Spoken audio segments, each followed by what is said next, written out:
Hello, teacher and everyone. Uh, I'm from group 1, and we have the topic calculating, testing, and designing the suspension and frame system. My group have 5 people: Ngô Vũ Trường, Nguyễn Luân, Trịnh Hoàng Kha, Hồ Khánh Đạt, and Mai Đức Tùng. The first, I want to talk about the specification about Toyota Land Cruiser 203. The first thing is suspension system. Toyota Land Cruiser have a independent in the front suspension, and the type of suspension is double washboard, and it have coil spring and air damper. The rear suspension of Toyota Land Cruiser is dependent suspension with force buoy coil grip with a lateral rod, and it also have a coiling spring and air damper. I have two picture about front suspension and rear suspension. In the front suspension, it is in my mouth. It is the upper control arm. It is lower control arm, and it is spring and damper. And in the rear suspension, this is the lower control arm, the damper and coil spring.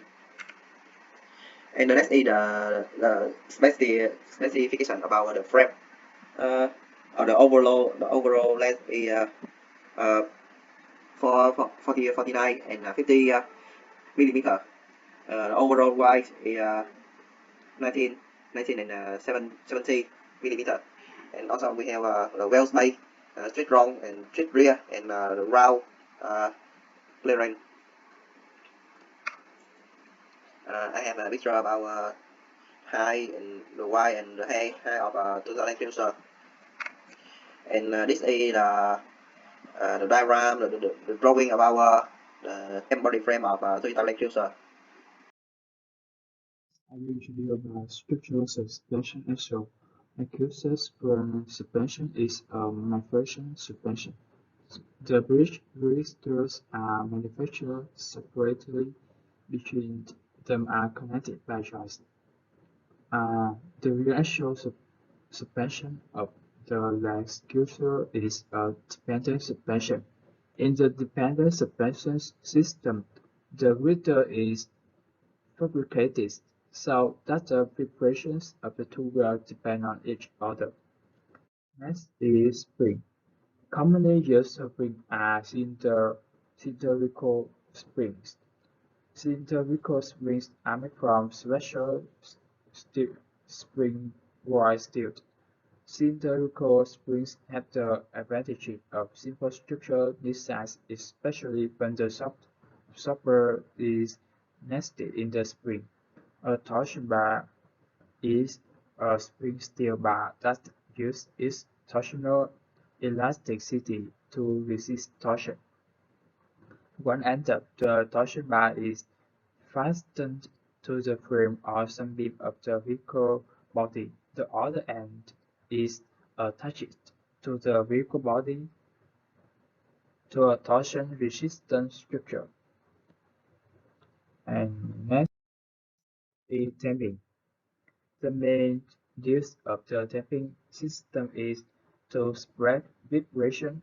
In addition, the damping system also has the wheels to grip the road better and improve driving stability. Finally, the structure of frame. Structure of frame has two vertical steel bars, one front crossbar and one rear crossbar, and four horizontal support beams.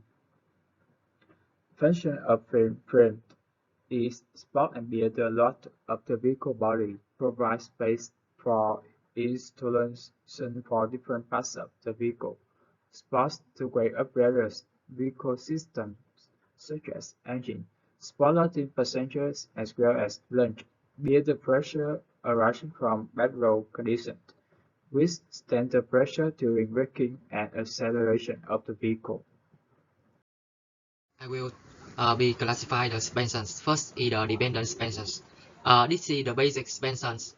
The model with the high level durability, making it suitable for the heavy vehicle. Next is the independent suspenders. In this picture is the hydraulic shock absorber, which we reduce the number of the point connecting to the chassis from 4 to 2. Next is the double wishbone suspenders. It will be different from the McPherson suspension systems. In that consists two guide bar. And next is the hanging multi-link. It's due at least 3 sides and one vertical rod. The rod will is not necessarily the same length and may rotate the different directions from the original. Next is the balance suspensions. This is the type only on the for the trucks and arranged between the two consistents active to brake to increase the loss capacity of the vehicle. And next, I will talk about the chassis system. The body on frame chassis is also known as the iron frame chassis. Is the most basic method of the making automobile chassis. Next is the unibody chassis systems. The car manufacturers gradually pay attention to unibody chassis structure, turning the chassis floor and the body into the unified holes to help bring many safety advances.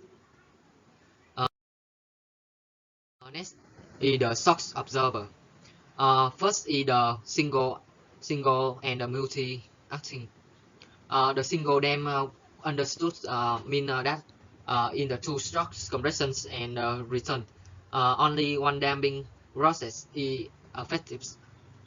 Next is the hydraulic damping spring and the rubber damping. It will be reduce the impact force to lower level. And next is the single shock absorber and double shock absorber. Single shock absorber has very simple designs, consists of the partially filled oil and gas tank. Dual shock absorber are the mostly common type of shock absorber whose external structure is the cylinder house, as you can see. Next, we will move to chapter 3, calculating and designing. First of all, I will calculating the strain of suspension system. As we know, the mass of when vehicle is in a full load state, and the rate of distribution of two parts and the specific frequency, so we can determine the static deflection and the movable deflection of suspension system. And we know the mass act on front part and rear part, so we can determine the strain of suspension for one suspension or for front part and rear part.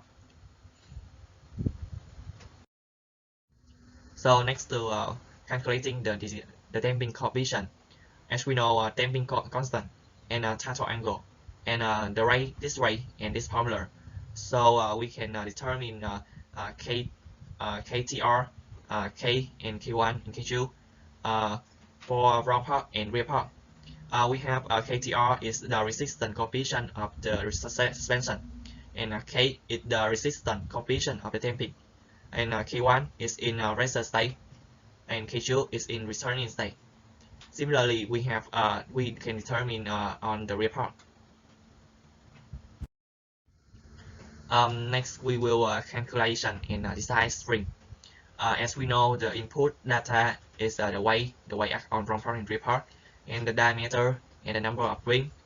So for the static load, we have the stress is less than 500, so we can determine the deformation is less than this formula. So we can determine the diameter of core from the spring and front part is greater than 25, and similarly we can determine in the rear part is so the diameter is greater than 28, 29. And for movable load, we have the stress is less than 800, so the deflection in front part is less than 0.096, and for the rear part the deflection is less than 0.089. So I'm gonna continue to the structure and the activation of the damper. So look at the picture right here, some detailed parts like piston valves. So I'm gonna talk about the calculating data of the damper. And first of all, we choose generally the outer diameter of the cylinder is 50 millimeters. Then we calculated the cylinder and the result right here. And next we suppose that the working diameter equal to the cylinder diameter of cylinder right here. And next we calculate damping rod of the diameter and result right here. And finally we calculated the diameter of the outer cylindrical cylinder, and we have formula and result right here.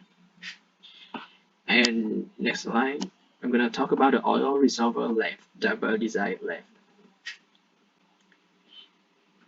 So first of all, we have the LG formula right here, and later we calculated the outside area of damper by this formula and this result.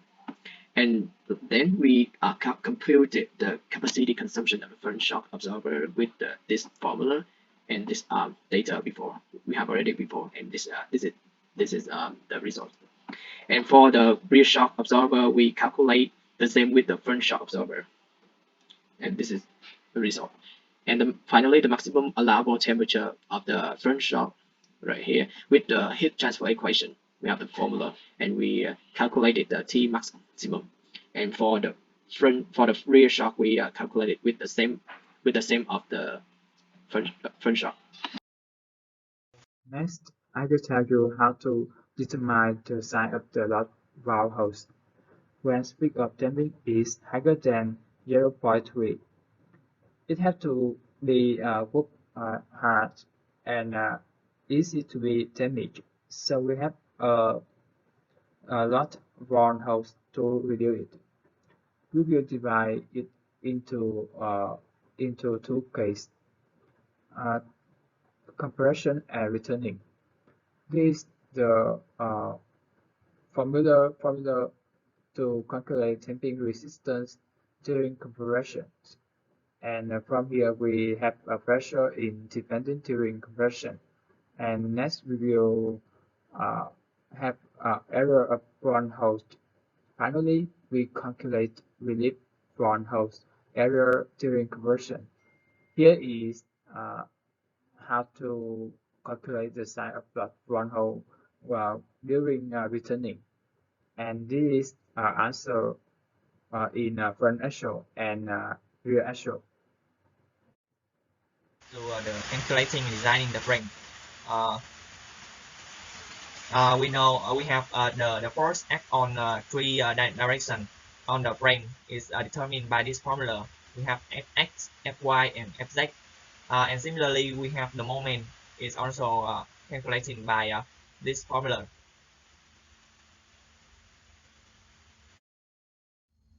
And next, we have the air surrounding a raw vehicle.